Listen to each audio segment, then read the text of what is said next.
Good morning friends, আশা করি তোমরা সবাই ভালো আছো। আমিও ভালো আছি। Welcome back to my channel Debashree Dinlipi আর my FB page Rinku Mukherjee. তো দেখো, এখানে আমার ছোটো মেয়ের জন্মদিনের ভিডিও নিয়ে চলে এসেছি। ছোটো মেয়ের জন্মদিনটা গেছে পৌষ সংক্রান্তির পরের দিন, পৌষ সংক্রান্তির দিনই হচ্ছে ওটা, একদম 29শে পৌষ, আর ইংরেজির 15ই জানুয়ারি। কিন্তু ভিডিওটা এডিটিং অভাবে আমি ছাড়তে অনেক লেট করে ফেললাম, তার জন্যে তোমাদের কাছে আগেই ক্ষমা চেয়ে নিচ্ছি। আর এই যে সবাই মিলে আমরা পরিবারে এক জায়গায় হয়েছি কেকটা কাটিংয়ের জন্যে। আর বাইরে সেরকম কাউকে বলিনি। ওর ফ্রেন্ড এসেছিলো দিনের বেলা, অবশ্য সন্ধ্যেবেলা ছিল না, ওর ফ্রেন্ড দিনের বেলা এসেছিলো। আর এদিকে আমার শাশুড়ি মা আমার মেয়েকে জন্মদিনের গিফট দিচ্ছে, তো সেটাই একটু ভিডিওর মধ্যে ক্যাচ করলাম। আর সবাই যা যা দিয়েছে সেগুলো অতটা ক্যাচ করা হয়নি আমার। আর কেকটা ওর কাকাই প্রত্যেকবার নিয়ে আসে, তো ওর কাকাই নিয়ে এসেছে। তো চলো ওকে একটু হ্যাপি বার্থডে বলে দাও সবাই মিলে। Happy birthday to you, happy birthday to you, happy birthday to you, happy birthday to you Disha. দাঁড়া দাঁড়া দাঁড়া দাঁড়া।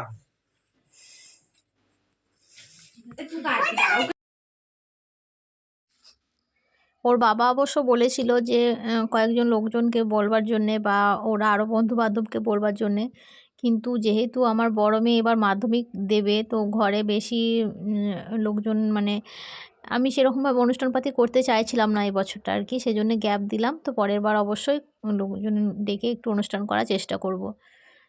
আর এদিকে বিভু অস্থির করে দিচ্ছে কেকটা কাটবার জন্যে।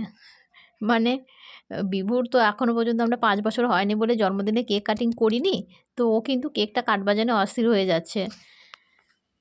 তো আমি বললাম ঠিক আছে কাট, ওই যে চাকুটা দিয়েছে, আমি বললাম ঠিক আছে কাট। তো ও সাইড থেকে এমন পরিমাণে কেকটাকে ফুটো করেছিল, তো আমরা না দেখে ভীষণ হাসি, সবাই হাসি মজা করছিলাম। আর এদিকে দেখো আমি ছবি নিচ্ছিলাম বলে আমাদের পরিবারের সবাই কিন্তু একসঙ্গে অমনিভাবে পোজ দিচ্ছে আর কি।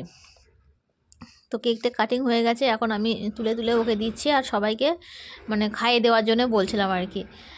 তো আমার মেয়ে একে একে ওর নামা, আমার শাশুড়ি মাকে ওরা ঠাকুমা না বলে নামা বলে ডাকে। আমার বড় মেয়ে যেহেতু ছোটো থেকেই নামা বলতো, তো সেই শুনে শুনে আমার ছোটো মেয়েও শিখেছে নামা, এবং আমাদের বিভু শিখে গেছে নামা।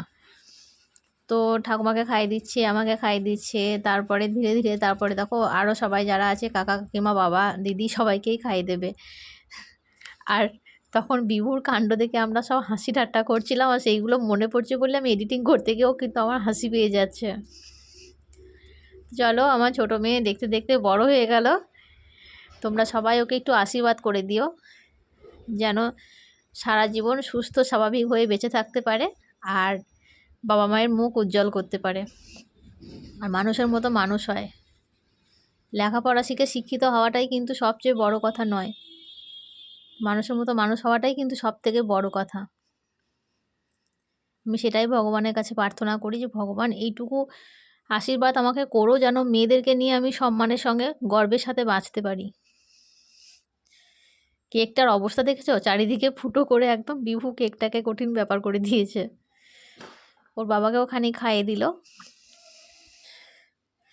আর ওর বাবাও ওকে একটু খাইয়ে দিচ্ছে। তোমরা তো যারা আমার চ্যানেলে রেগুলার দর্শক আছো, তারা তো জানো যে এইভাবে ছোট ছোট আনন্দগুলোকে আমরা কিভাবে উপভোগ করি। আর দেখো আমার মেয়ে কিন্তু কীরকম বদমাইশি করছে দেখো, শেষে কিনা কাকিমাকে গিয়ে কেক মাখিয়ে দিচ্ছে। আর কি বলবো, কাকিমার সাথে ওর এতটা বনিবনা ভালো হয়, যত আবদার সব কিছু কাকিমার সাথে।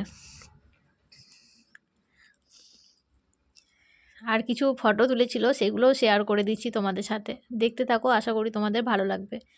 আর যারা এই ভিডিওটা আমার চ্যানেলে নতুন দেখছো, তাদের কাছে অনুরোধ, প্লিজ চ্যানেলটা সাবস্ক্রাইব করে পাশে থাকা বেল নোটিফিকেশানটা অল করে দিও, যাতে আমার পরবর্তী ভিডিওগুলো তোমাদের কাছে পৌঁছে যায়।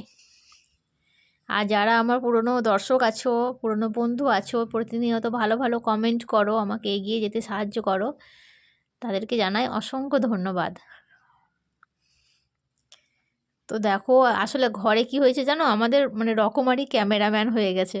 তো যে যেরকমভাবে পাচ্ছে সে সেরকমভাবেই ভিডিও করছে, তো সেজন্য ভিডিওগুলো একটু এলোমেলো হয়ে গেছে। তো আমি বলছিলাম সবাইকে যে কি ব্যাপার, ইউটিউবারের ঘরের ক্যামেরাম্যানগুলো এত কমা হলে হবে? ভালোভাবে ক্যামেরা করতে জানতে হবে তো।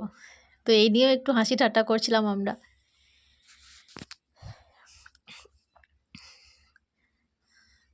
সবথেকে এই সমস্ত আনন্দিত হয় আমাদের বিভু। ওকে দেখে ভীষণ ভালো লাগে আমাদের। আর এই ফ্যামিলি ছবিগুলো, এই ছোটো ছোটো স্মৃতিগুলো না আমি আমার ফেসবুকে বলো, ইউটিউবে বলো রেখে দিই এই কারণেই, কখনও ফোনের গ্যালারি থেকে এগুলো ডিলিট হলেও কিন্তু ফেসবুকের গ্যালারিতে রয়ে যাবে বা ইউটিউবের গ্যালারিতে রয়ে যাবে। যতদিন ওই অ্যাপসগুলো থাকবে ততদিন কিন্তু আমার এই স্মৃতিগুলো ওখানে থেকে যাবে। মন চাইলে কিন্তু সেগুলো দেখা যাবে। তো চলো বন্ধুরা, টাটা আজকের মতন। আবার তোমাদের সাথে পরবর্তী কোনো ভিডিওতে দেখা হচ্ছে। সবাই ভালো থেকো, সুস্থ থেকো, আমার চ্যানেলে চোখ রাখো পরবর্তী ভিডিওগুলো পাওয়ার জন্যে।